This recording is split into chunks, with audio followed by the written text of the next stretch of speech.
오늘 예배를 통해서 함께 은혜 받으실 하나님의 말씀은 마가복음 14장 22절에서 26절의 말씀입니다. 우리 주보에는 27절까지로 잘못 나갔는데 22절에서 26절까지를 교독하도록 하겠습니다. 마가복음 14장 22절에서 26절입니다. 그들이 먹을 때에 예수께서 떡을 가지사 축복하시고 떼어 제자들에게 주시며 이르시되 받으라, 이것은 내 몸이니라 하시고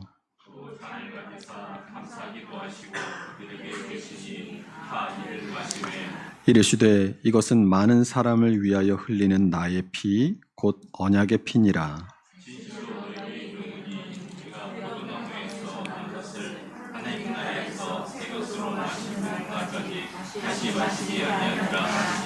함께 있습니다.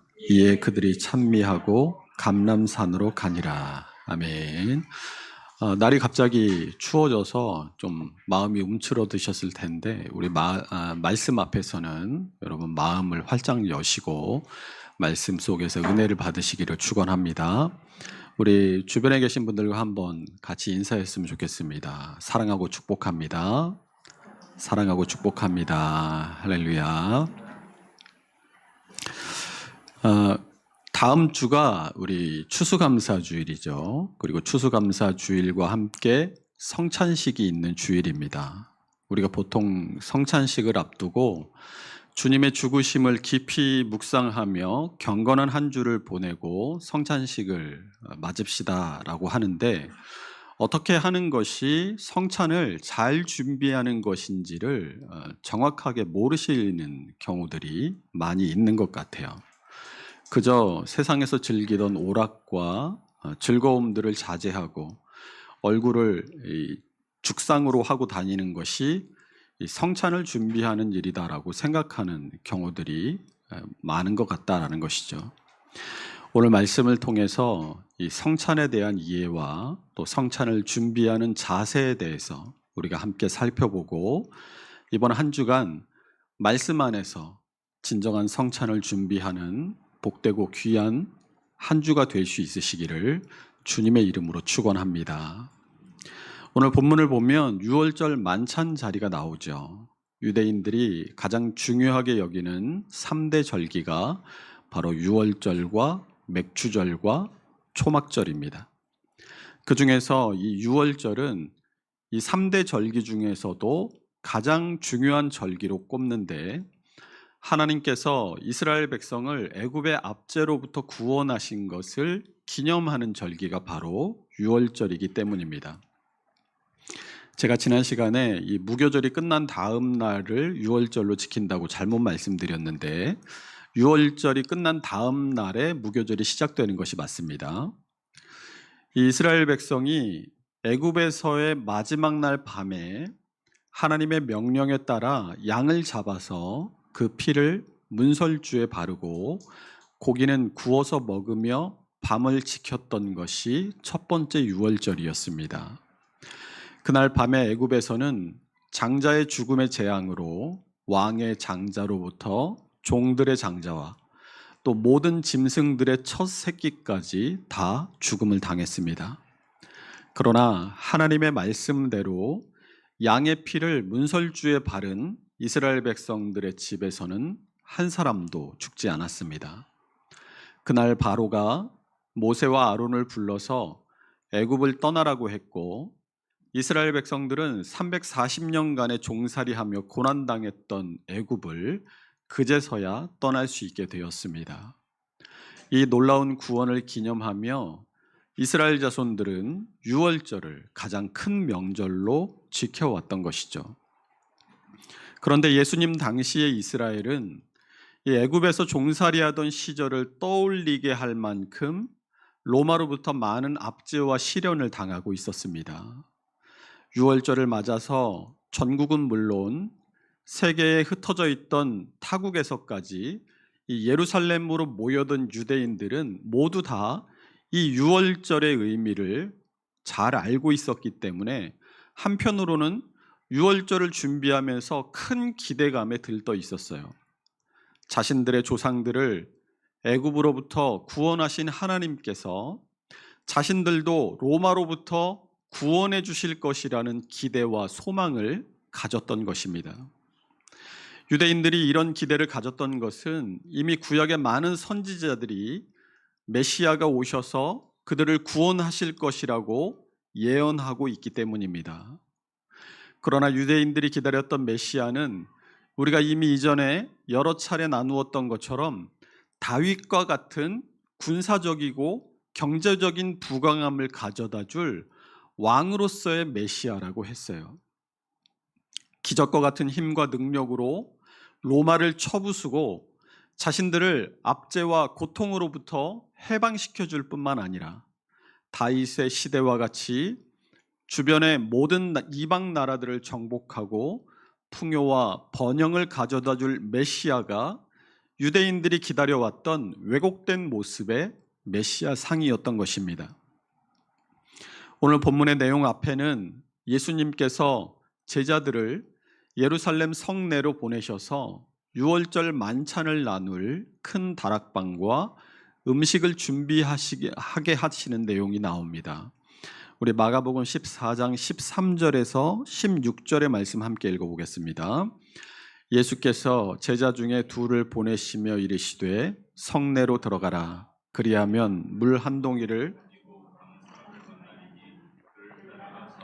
어디든지 그가 들어가는 그 집 주인에게 이르되 선생님의 말씀이 내가 내 제자들과 함께 유월절 음식을 먹을 나의 객실이 어디 있느냐 하시더라 하라. 그리하면 자리를 펴고 준비한 큰 다락방을 보이리니 거기서 우리를 위하여 준비하라 하시니 성내로 들어가서 예수께서 하시던 말씀대로 만나 유월절 음식을 준비하니라. 이 말씀을 통해서 예수님께서 이 제자들과 함께하는 유월절 만찬을 마련하시는데 상당히 신경을 쓰셨음을 알 수 있게 됩니다. 이 성만찬의 내용을 같이 기록하고 있는 누가복음을 보면 누가복음 22장 15절에 이르시되 내가 고난을 받기 전에 너희와 함께 이 유월절 먹기를 원하였노라 라고 말씀하고 계세요. 주님께서 제자들과 유월절 만찬을 나누기를 그냥 원하신 것이 아니라 원하고 또 원하셨다라고 말씀합니다. 유월절 만찬이라고 해서 뷔페식으로 상다리가 휘도록 차려놓고 막 먹고 마시는 자리가 아니에요. 유월절에 먹는 음식은 정해져 있습니다. 피를 바르기 위해 잡은 양의 고기, 그리고 쓰디 쓴 나물, 누룩이 들어가지 않은 무교병, 그리고 물 대신 일상적으로 마시던 포도주가 전부였습니다. 이 유월절 규례를 설명하고 있는 출애굽기 12장 7절에서 11절의 말씀을 함께 읽어봅니다.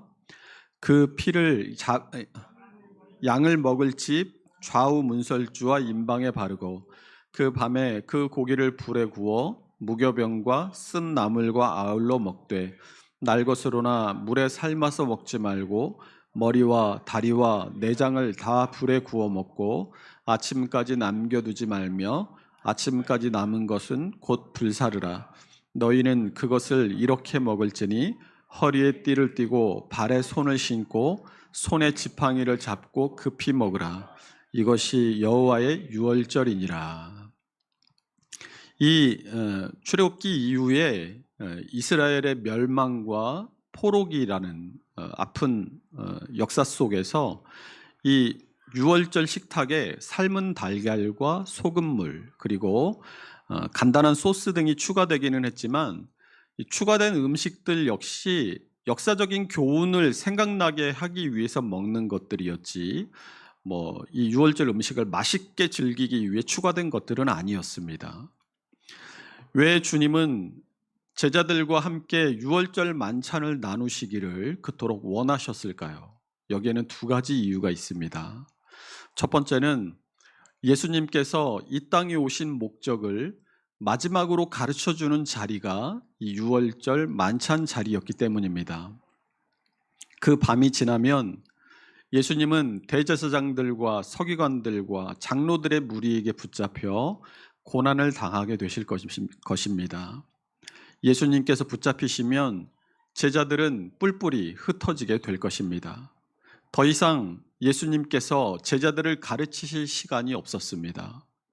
그래서 예수님은 이 최후의 만찬 자리에서 예수님께서 이 땅에 오신 최종적인 목적을 밝히시고 떡과 포도주를 통해 주님의 십자가 사건을 말씀해 주시기 때문에 이 제자들과 유월절 만찬을 나누며 제자들을 마지막으로 교훈할 시간을 원하셨던 것입니다. 두 번째 이유는 유월절을 새롭게 하는 자리였기 때문입니다. 그동안 유대인들이 지켜왔던 이 유월절은 어린 양의 희생과 그 피 흘림이 없이는 구원받을 수 없다라는 것을 수천 년에 걸쳐서 가르쳐 왔습니다. 구약이 신약의 예수 그리스도라는 한 점을 향해서 계속해서 달려왔듯이 유월절은 이제 하나님의 어린 양이신 예수 그리스도의 십자가의 희생과 피 흘리심으로 대체될 것입니다. 그뿐만 아니라 유월절이 더 이상 1년에 한 번 지키는 특별한 절기가 아니라 우리의 매일의 일상으로 들어오는 사건이 바로 예수님께서 제정하신 성만찬의 의미입니다. 주님께서 떡과 포도주를 통해서 자신의 희생과 죽으심에 대해서 말씀하심은 주를 믿는 이들이 주님의 희생과 죽음을 통해서 얻게 된 구원을 매 순간 생각하며 살라는 의미이기 때문입니다. 성만찬 이전까지는 아무 생각 없이 매일 삼시세끼 먹던 떡과 포도주가 성만찬의 시간을 통해 그 의미가 완전히 달라지게 됩니다. 주님이 베푸신 성만찬을 통해서 이제 제자들은 매 끼니 떡을 볼 때마다 떡을 떼어 주시던 주님을 기억하게 될 것입니다. 매 끼니 포도주를 마실 때마다 잔을 들고 감사기도 하시던 주님의 모습을 보게 될 거예요. 때로는 세상살이의 분주함과 고단함으로 혹은 세상의 연락과 즐거움으로 잊고 살 수 있는 주님의 구원과 은혜를 일상적으로 먹고 마시는 떡과 포도주를 대할 때마다 떠올리게 된다라는 것입니다. 이렇게 1년에 한 번 먹고 기념하던 유월절이 우리의 일상으로 들어오게 되는 것이 주님이 제정하신 성만찬의 의미인 것입니다.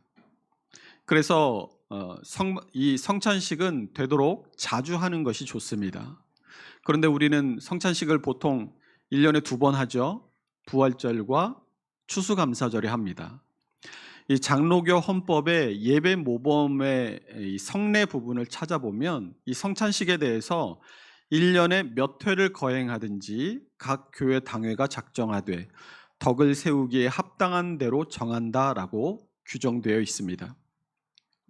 자주 혹은 매주 하는 것이 좋지만 매주 성찬식을 거행하다 보면 준비하는데 너무 많은 수고가 들 뿐만 아니라 예배 시간이 배로 늘어나게 되고 하는 여러 가지 문제들이 있으니까 교회의 형편에 따라 거행하라 이렇게 규정되어 있는 거예요. 그래서 이 대부분의 교회들이 그 교회의 형편을 따라서 성찬의 의미를 가장 잘 살릴 수 있는 부활절과 추수감사 주일에 성찬식을 거행하고 있는 겁니다. 그러니까 예수님께서 지금까지 말씀드린 내용에서 예수님께서 성찬을 베푸신 의미가 뭐라는 거예요? 주님의 희생과 구원을 날마다 우리의 일상 속에서 기억하고 기념하고 또 그분의 뜻에 따라 매일을 살아가는 것이 진정한 성찬의 의미다라는 것이죠.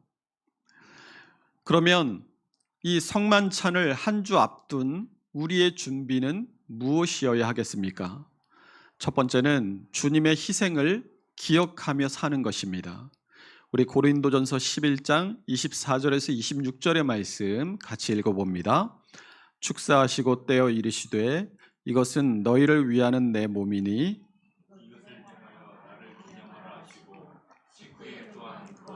잔을 가지시고 이르시되 이 잔은 내 피로 세운 새 언약이니 이것을 행하여 마실 때마다 나를 기념하라 하셨으니 너희가 이 떡을 먹으며 이 잔을 마실 때마다 주의 죽으심을 그가 오실 때까지 전하는 것이니라. 이 말씀에서 계속해서 기념하라라고 말씀하십니다. 잊지 않고 마음에 되새기는 것을 기념이라고 얘기를 해요. 그러면 성만찬을 앞둔 우리의 준비 중에 첫 번째는 뭐가 되겠습니까? 주님께서 우리를 위해 당하신 그분의 희생을 잊지 않고 마음에 다시 되새기는 것이 되겠죠. 다른 말로 표현한다면 주님의 은혜를 되새기라라는 것입니다. 지금까지 주님께서 나에게 베풀어 주셨던 은혜를 한 주간 성찬을 준비하면서 하나하나 되짚어 보시면서 내가 그 은혜를 받고 누렸을 때 느꼈던 은혜와 감격을 되살리는 것이 성찬을 준비하는 첫 번째 자세라는 것입니다. 빠듯하고 힘겨운 삶을 살다 보면 은혜란 은혜는 다 빠져나가고 메마르고 무미건조한 상태가 되기 쉽습니다. 은혜에 잠겨 살 때는 모든 것이 다 이해되고 용서되고 감사와 기쁨이 넘치지만 은혜가 사라진 삶에는 악한 본성이 싹을 틔우게 되어 있어요. 감사와 기쁨보다는 불평과 불만이 넘쳐나게 됩니다. 이해와 용서보다는 시기와 질투와 오해와 갈등이 자리 잡게 돼요. 이런 인간의 악한 본성을 잠재울 수 있는 유일한 방법이 우리가 받은 은혜를 돌아보고 그 은혜를 회복하는 것입니다. 불평과 불만이 여러분 왜 일어납니까? 지금 내가 처한 상황과 환경에 만족하지 못하기 때문 아니에요. 진정한 만족이란 내게 없는 것들이 나에게 채워졌을 때가 아니라 내가 가지고 있는 것들에 나 스스로 자족할 때 진정한 만족을 누리게 되는 것입니다. 내게 없는 것이 채워졌을 때의 만족을 한번 생각해 보세요. 그런 만족은 금세 사라집니다. 야, 저거 있으면 얼마나 좋을까? 저거 있으면 내가 행복할 텐데. 여러분, 그거 가지면 진짜 행복해집니까? 며칠은 행복하겠죠. 여러분, 좋은 차를 사고 출고를 기다리면서 그 차의 운전대를 처음 잡았을 때는 그때나 만족하지, 시간이 지나게 되면 그 만족감은 사라져버리고 불만족하게 되고 더 좋은 것 없나 찾게 되어 있어요. 없는 것을 가짐으로써 갖게 되는 만족은 마치 마르지 않는 목마름과 같은 거예요. 계속해서 갈증을 느끼게 됩니다. 그래서 불평과 불만이 이 만족에 대한 욕구를 이끌어가는 원동력이 돼요. 그러나 자족은 다릅니다. 지금 내게 있는 것에 만족하고 내가 지금 처한 상황과 환경에 만족하면 불평과 불만이 사라져요. 그래서 이 사도 바울도 자족에 대해서 말씀합니다. 우리 빌립보서 4장 11절에서 13절 말씀 함께 읽어봅니다. 내가 궁핍함으로 말하는 것이 아니니라. 어떠한 형편에든지 나는 자족하기를 배웠노니 나는 비천에 처할 줄도 알고 풍부에 처할 줄도 알아. 모든 일 곧 배부름과 배고픔과 풍부와 궁핍에도 처할 줄 아는 일체의 비결을 배웠노라. 내게 능력 주시는 자 안에서 내가 모든 것을 할 수 있느니라. 이 말씀을 잘 보세요. 자족한다면 어떻게 된다는 거예요? 내가 지금 어떤 상황과 환경에 처해 있더라도 상관이 없다는 거예요. 그런데 그걸 누구 안에서? 내게 능력 주시는 자 안에서라고 말씀합니다. 나로 이 자족의 삶을 살게 하시는 분이 누구라는 거예요? 내게 자족의 능력을 주시는 바로 주님 안에서 모든 것을 할 수 있다. 만족을 얼마든지 누리며 살아갈 수 있다라는 것이 사도 바울의 말씀인 겁니다. 그러면 어떻게 하라는 거예요? 주님께서 지금까지 내게 베푸신 은혜를 항상 생각하라는 거예요. 디모데전서 6장 3절에서 6절 말씀도 함께 읽어봅니다. 누구든지 다른 교훈을 하며 바른 말 곧 우리 주 예수 그리스도의 말씀과 경건에 관한 교훈을 따르지 아니하면 그는 교만하여 아무것도 알지 못하고 변론과 언쟁을 좋아하는 자니 이로써 투기와 분쟁과 비방과 악한 생각이 나며 마음이 부패하여지고 진리를 잃어버려 경건을 이익의 방도로 생각하는 자들의 다툼이 일어나느니라. 그러나 자족하는 마음이 있으면 경건은 큰 이익이 되느니라. 여러분, 경건하기를 원하시죠? 거룩하게 살기를 원하시죠? 자족의 마음을 배우셔야 됩니다. 내가 지금 상황과 처지와 내가 가진 것들에 만족할 때 여러분 경건으로 가는 지름길이 된다는 것을 깨달으셔야 돼요. 우리 삶 가운데 시기와 질투와 오해와 갈등들이 왜 일어나게 됩니까? 우리가 은혜를 잃어버렸기 때문이에요.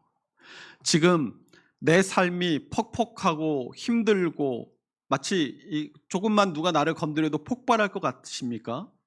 은혜라는 윤활제가 우리의 삶에 사라져버렸기 때문입니다. 은혜는 힘들고 퍽퍽한 우리 삶의 윤활제가 되어줍니다. 관계와 관계를 부드럽게 만들고 우리의 삶을 윤택하게 해주는 것이 바로 은혜예요. 또 내가 살아서 뭐하나 이런 회의감들을 살아갈 이유와 살아야 할 목적으로 만들어주는 것이 바로 은혜이기도 해요. 그래서 은혜가 부족하다, 은혜가 떨어졌다 싶을 때는 항상 주님께서 내게 베풀어 주셨던 은혜를 다시 되새김질 하셔야 돼요. 그러면 그 되새김질이 이 은혜의 작두 펌프가 돼서 내가 내 안에 깊은 우물에서 그 은혜를 끌어올릴 수 있게 됩니다. 내게 베푸신 은혜들 가운데 여러분 가장 큰 은혜가 뭐겠습니까? 나를 위해 죽으신 은혜, 나를 위해 고난당하시고 피 흘리시고 십자가에 죽으사 나를 구원하여 주신 은혜가 아니겠습니까?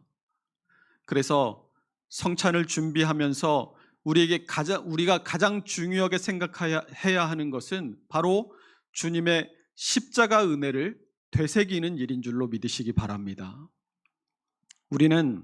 그런데 우리는 이 주님의 십자가 은혜를 생각하고 묵상하라고 하면 막 기도하면서 막 웃지도 않고 막 얼굴 막 주님의 고난을 생각해야 되니까 내가 웃지도 말아야지, 얼굴 찡그리고 다니고 금식하면서 성경만 죽어라고 보는 거, 그런 거라고 생각하고 싶죠.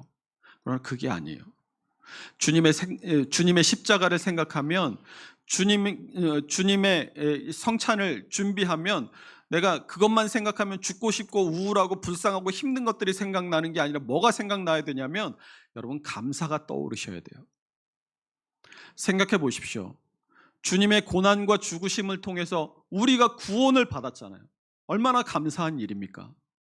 주님이 우리를 위해서 대신 죽어주시지 않으셨다면 우리는 구원은커녕 이 멸망의 컨베이어 벨트 위에서 죽음을 향해서 날마다 더 가까워지다가 결국 멸망으로 떨어지고 말지 않겠습니까? 그런데 주님의 죽으심과 부활하심이 우리의 구원이 된 줄로 믿으시기 바랍니다. 주님께서 그러면 왜 죽으셨어요? 우리의 구원을 위해 죽으셨어요. 주님의 죽으심을 묵상하고 생각하라고 하면 왜 주님의 죽으심에만 몰두합니까? 주님의 죽으심과 부활은 뗄 수 없는 거예요. 주님은 죽으셨을 뿐 아니라 바로 부활하셨기 때문이에요. 만약 주님이 죽으시고 거기서 끝나버렸다면 우리에게는 소망이나 은혜가 아니라 절망만 남았을 겁니다. 주님도 죽었는데 우리도 곧 죽고 멸망하고 말겠구나. 그런데 주님은 우리를 위해서 죽으셨을 뿐 아니라 우리를 위하여 다시 살아나신 줄로 믿으시기 바랍니다. 우리 고린도전서 15장 14절에서 22절 말씀 조금 길기는 하지만 우리 같이 빠르게 읽도록 하겠습니다. 그리스도께서 만일 다시 살아나지 못하셨으면 우리가 전파하는 것도 헛것이요 또 우리의 믿음도 헛것이며 또 우리가 하나님의 거짓 증인으로 발견되리니 우리가 하나님이 그리스도를 다시 살리셨다고 증언하였습니다. 만일 죽은 자가 다시 살아나는 일이 없으면 하나님이 그리스도를 다시 살리지 아니하셨으리라. 만일 죽은 자가 다시 살아나는 일이 없으면 그리스도도 다시 살아나신 일이 없었을 터이요. 그리스도께서 다시 살아나신 일이 없으면 너희의 믿음도 헛되고 너희가 여전히 죄 가운데 있을 것이요. 또한 그리스도 안에서 잠자는 자도 망하였으리라. 만일 그리스도 안에서 우리가 바라는 것이 다만 이 세상의 삶뿐이면 모든 사람 가운데 우리가 더욱 불쌍한 자이리라. 그러나 이제 그리스도께서 죽은 자 가운데서 다시 살아나사 잠자는 자들의 첫 열매가 되셨도다. 사망이 한 사람으로 말미암았으니 죽은 자의 부활도 한 사람으로 말미암는도다. 아담 안에서 모든 사람이 죽은 것 같이 그리스도 안에서 모든 사람이 삶을 얻으리라. 아멘. 그래서 두 번째로 성만찬을 준비하는 우리의 준비의 자세는 감사를 회복하는 것입니다. 본문 23절을 보세요. 또 잔을 가지사 감사기도 하시고 그들에게 주시니 다 이를 마시매. 주님께서 잔을 가지고 뭘 하세요? 감사 기도를 하십니다. 로마서 1장 21절 보세요. 하나님을 알되 하나님을 영화롭게도 아니하며 감사하지도 아니하고 오히려 그 생각이 허망하여지며 미련한 마음이 어두워졌나니. 감사하지 않는 사람은 어떻게 돼요? 그 생각이 허망하여지고 미련한 마음이 어두워진다고 말씀해요. 그 결과가 어떻게 됩니까? 이어지는 로마서 1장 22절 23절 함께 읽어봅니다. 스스로 지혜 있다 하나 어리석게 되어 썩어지지 아니하는 하나님의 영광을 썩어질 사람과 새와 짐승과 기어다니는 동물 모양의 우상으로 바꾸었느니라. 결국 감사하지 않는 사람은 어리석게 되어서 뭘 하게 돼요? 우상 숭배를 하게 된다는 거예요. 여러분, 이 시대의 가장 강력한 우상이 뭡니까? 자기 자신 아니에요? 이 로마서 1장의 말씀이 뭘 얘기하고 있냐면 하나님께서 이 우주 만물에 하나님을 알만한 것들을 다 심어주셨는데 사람들이 하나님이 없다라고 한다는 거예요. 하나님이 계시다는 걸 분명히 알면서도 그걸 외면하고 하나님은 없는 존재다라고 말한다는 거예요. 왜요? 자기 자신이 내 인생의 주인이라는 생각이, 그런 교만함이 하나님을 밀어내고 있는 거예요. 여러분, 감사의 특징은 대상이 있다라는 겁니다. 우리의 감사의 대상은 누구예요? 하나님이시죠. 주님께서 23절에서 잔을 가지고 감사기도 하실 때도 그 대상은 하나님이세요. 그런데 잘 보십시오. 예수님의 입장에서는 오늘 이 밤이 지나면 붙잡히셔서 극한의 고통을 당하시고 십자가에 못 박히시고 수치를 당하사 죽음에 이르게 될 겁니다. 그런데 감사기도라니요? 지금이 감사할 상황입니까? 그런데 주님이 뭘 감사기도 하시는지를 보셔야 돼요. 24절 보세요. 이르시되 이것은 많은 사람을 위하여 흘리는 나의 피 곧 언약의 피니라. 하나님의 언약, 하나님의 약속을 믿고 그 약속에 대해서 감사하고 계세요. 똑같은 상황과 환경에서도 여러분 감사하는 사람이 있고 똑같은 환경과 상황인데도 감사하지 못하는 사람이 있습니다. 무슨 차이예요? 감사의 대상을 정확하게 아느냐 모르느냐의 차이일 뿐이에요. 똑같이 힘들고 똑같이 어렵고 똑같이 괴로운 상황을 맞닥뜨려도 하나님이 계시고 하나님께서 나의 기도를 들으시는 분이시고 하나님께서 나를 가장 선한 길로 인도하시는 분이라는 것을 확신하는 사람, 그것을 믿는 사람은 감사할 수 있어요. 그런데 그런 믿음이 없는 사람, 하나님의 약속을 의심하고 신뢰하지 못하는 사람은 감사하지 못합니다. 여러분, 우리가 왜 감사를 잃어버려요? 원인은 그거예요. 하나님에 대한 믿음이 떨어진 거예요. 내가, 그 말은 바꿔 말하면 내가 내 삶의 주인 행세를 지금 하고 있다는 말이에요. 아까 로마서 1장 21절이 하나님을 알되 하나님을 영화롭게도 아니하며 감사하지도 아니하고 오히려 그 생각이 허망하여지며 미련한 마음이 어두워졌나니라고 했잖아요. 로마서 1장 21절의 말씀처럼 감사가 있으면 반드시 뭐가 있어요? 반드시 하나님을 영화롭게 한다는 말이 같이 따라옵니다. 요즘 여러분의 삶을 한번 돌아보십시오. 여러분 감사가 있습니까? 그 감사로 찬송이 여러분의 입술에 있으세요? 성만찬을 준비하는 일로 우리의 감사를 회복한다는 말은 지금 여러분 인생의 주인공이 누구인지를 돌아보시라는 말이에요. 어느새 나도 모르게 내 인생의 주도권을 내가 쥐고 흔들고 있다면 분명 여러분 삶에 감사가 사라졌을 겁니다. 하나님을 영화롭게 하는 찬송이 여러분 입술에서 사라졌을 거예요. 그거 회복하는 게 성만찬의 준비예요. 우리 안에 교만은 머리털과 같은 겁니다. 원하지 않아도 어느샌가 모르게 자라나요. 믿음이 좋은 사람은 그럼 머리털이 안 자라납니까? 아니잖아요. 똑같아요. 믿음이 좋아도 믿음이 안 좋아도 머리털이 자라나는 것처럼 마음의 교만은 똑같이 자라납니다. 그러나 믿음이 있는 사람과 믿음이 없는 사람의 차이는 머리털처럼 어느샌가 모르게 자라나는 그 교만을 항상 경계하고 날마다 이발하듯이 내 안의 교만을 잘라내느냐의 차이인 거예요. 내가 내 안의 교만의 싹을 잘라내고 내 인생의 주도권을 주님 앞에 내려놓을 때 하나님을 내 인생의 주인으로 인정하게 되고 하나님이 이끌어 가시는 그 걸음들을 신뢰하고 기뻐하고 감사할 수 있게 됩니다. 그리고 우리 안에 그러한 감사가 넘쳐날 때 저절로 우리의 입술에서 나도 모르게 찬송이 흘러나오게 돼요.